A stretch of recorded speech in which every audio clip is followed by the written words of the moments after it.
אני רוצה לספר לכם על מישהי שחוותה דה-פרסונליזציה ודה-ריאליזציה אחרי התקף חרדה שחטפה תוך כדי נהיגה. היא התחילה להרגיש מנותקת, התחילה להרגיש מוזר ואמרה משהו פה, קורה לי משהו, זה לא הגיוני, משהו פה לא בסדר. פתחה את הגוגל והתחילה לחפש ומצאה באמת התאמה לתסמינים שהיא חובה על משהו שאפשר לחוות כתוצאה מעישון. ואז היא חשבה לעצמה ואמרה, וואו, יצא לי לעשן, אני עישנתי כבר כמה פעמים. אולי זה משפיע עליי, אולי זה מה שגורם לי כרגע להרגיש את הדבר הזה, אולי השתגעתי, וואו, אולי עשיתי לעצמי נזק במוח. ואז כמובן נכנסת למצב של דה-פרסונליזציה ודה-ריאליזציה, והתחושות הקשות האלה גורמות לה לסבול. את הסיפור הזה אני מכירה באופן אישי, בגלל שליוויתי אותה באופן אישי, והחדשות הטובות זה שהיא יצאה מזה. היא לא חובה יותר דה-פרסונליזציה ודה-ריאליזציה, הצליחה להשתחרר מזה, בעיקר עם עבודה עצמית, עם ליווי נכון, עם הבנה של הדברים, לעצור כמה שיותר מהר את המחשבות הטורדניות. אני הולכת לספר לכם את הסיפור שיצא מזה, אולי זה יוכל לעזור גם לכם, גם להבין שבאמת אפשר לצאת מזה, וגם להבין יותר טוב איך. אז בואו נעשה פתיח קצר ונתחיל.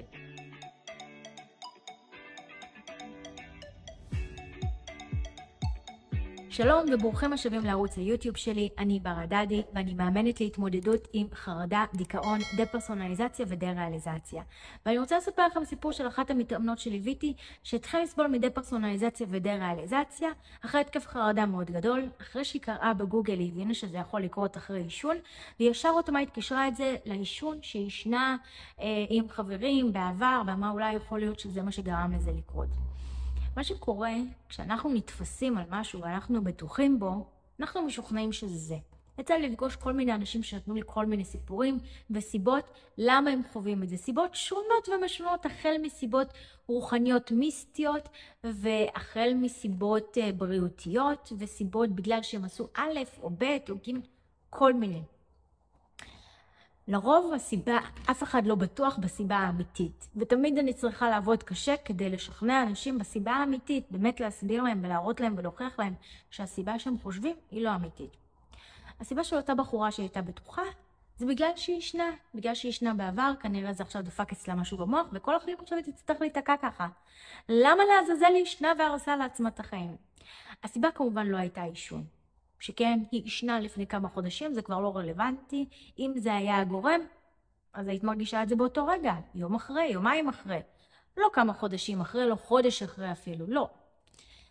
הסיבה האמיתית היא פשוט החרדה, שהיא נכנסה אליה עקב מה שהיא קראה באינטרנט. עכשיו בואו נחזור פה להתקף חרדה הראשון, מה שסיפרתי בהתחלה. בעצם זה התחיל מהתקף חרדה תוך כדי נהיגה.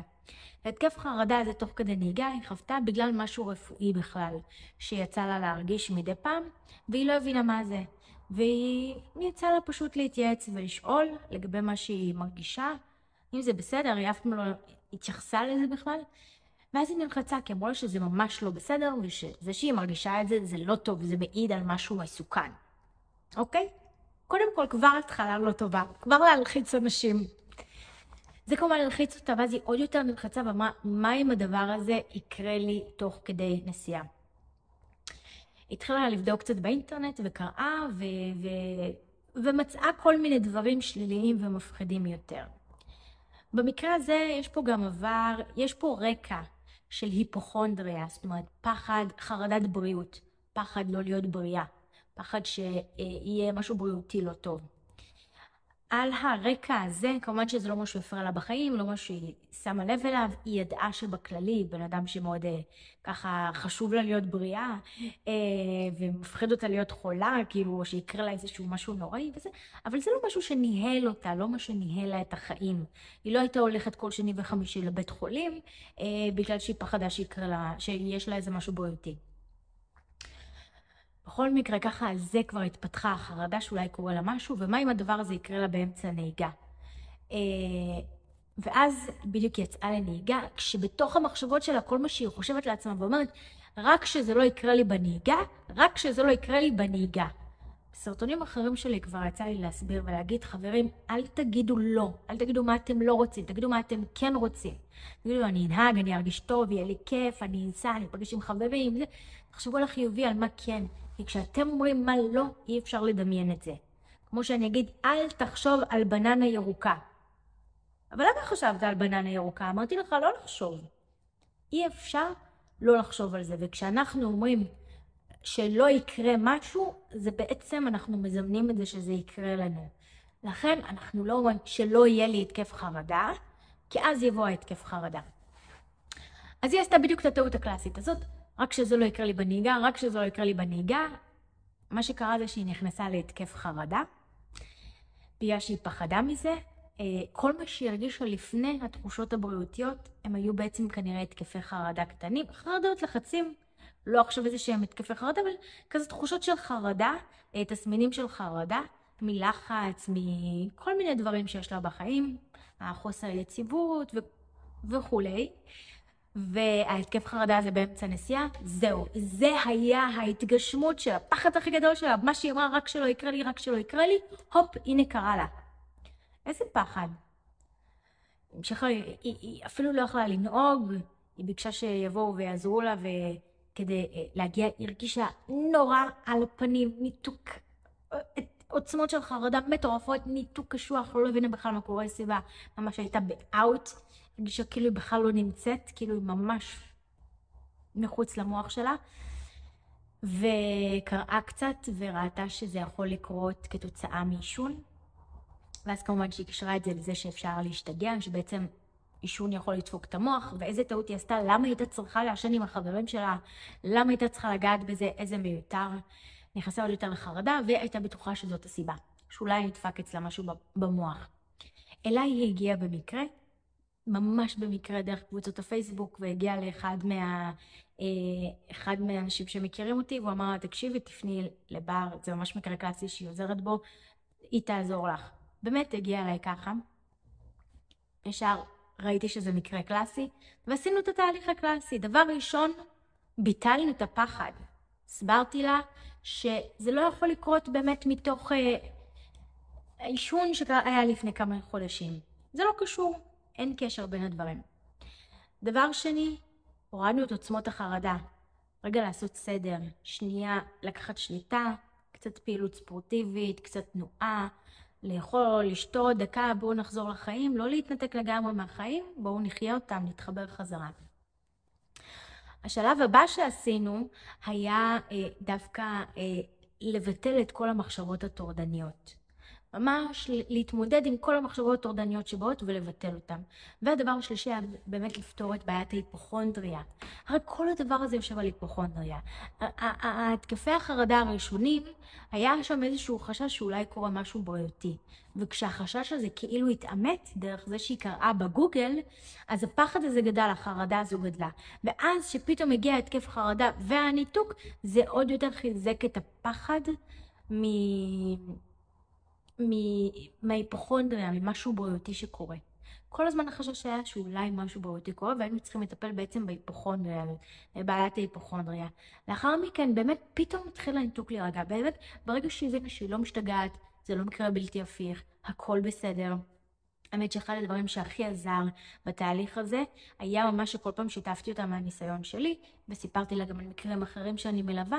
זאת אומרת, זה איזן אותה רגע לדעת ולהבין שהיא לא נדפקה לכל החיים, והכל בסדר, וזה לא עכשיו ככה לנצח, שהיא לא משתגעת ולא שום דבר, ואין בעיה בריאותית, ואין בעיה לכל הזמן, אלא הכל פתיר. זה באמת הוריד עוצמת החרדה, ולאט לאט הניתוק התחיל להיעלם. ואז התחילו לבוא חרדות, בעיקר חרדות בנהיגה. בגלל שאז היה את ההתקף חרדה בנהיגה, וזה אחד הפחדים שהיינו צריכים לפתור. עכשיו, צריך להבין עוד משהו פה.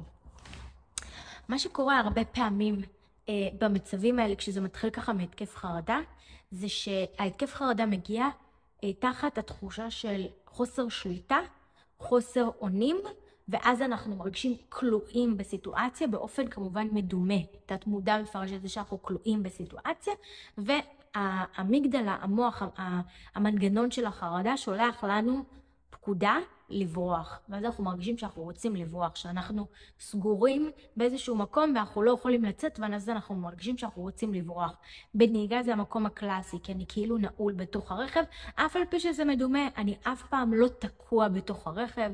במקרה הכי גרוע, אם בא לי לעזוב את הרכב ואני באמצע כביש מהיר, אז אני יכול לשים אותו בצד, גם אם זה לא חוקי. באופן היפותטי, אני כן יכול לעשות את זה. היה ועכשיו אני נוסע עם הרכב והרכב נתקע. אז מה עושים? אין מה לעשות, חייב להתייחס לזה. אפשר לגרום לו להמשיך לנסוע. נתקע, הלך המנוע, הלך משהו, נכון? אבל זה בעצם המוח שלנו מדמה את זה שאנחנו תקועים ונעולים בתוך הרכב ולא יכולים לצאת ממנו, ואז המוח שלנו גורם לנו להרגיש שאנחנו רוצים לברוח, אנחנו רוצים לצאת מהרכב, ואז אנחנו אומרים, אני לא יכול לצאת מהרכב, וזה לא נכון שאני לא יכול לצאת מהרכב. אני יכול לצאת מהרכב, אבל אני לא רוצה לצאת מהרכב. כי אם אני אעזוב את הרכב פה בצד בשוליים, אני אקבל עליו דוח, יגררו את זה, גם לאן אני אלך, אין לי פה משהו מיוחד, לא רציתי להגיע לפה, רציתי לנסוע לחברים, או כל מיני דברים. זאת אומרת, אז אני בוחר, כל מיני סיבות של אני בוחרת לא לעזוב את הרכב, אני בוחרת לא לצאת מהרכב. אבל אנחנו בעצם מתעמקים בזה של כאילו אני נעולה ברכב. במקום בזה, אנחנו צריכים להתרכז בזה שאני רוצה להישאר ברכב, בזה שאני רוצה לנסוע. בסופו של דבר מה שקרה, פתרנו את בעיית הנהיגה, ממש הוספנו לשם עוד ביטחון. אני אספר לכם ככה איזשהו ספוילר קטן בינינו.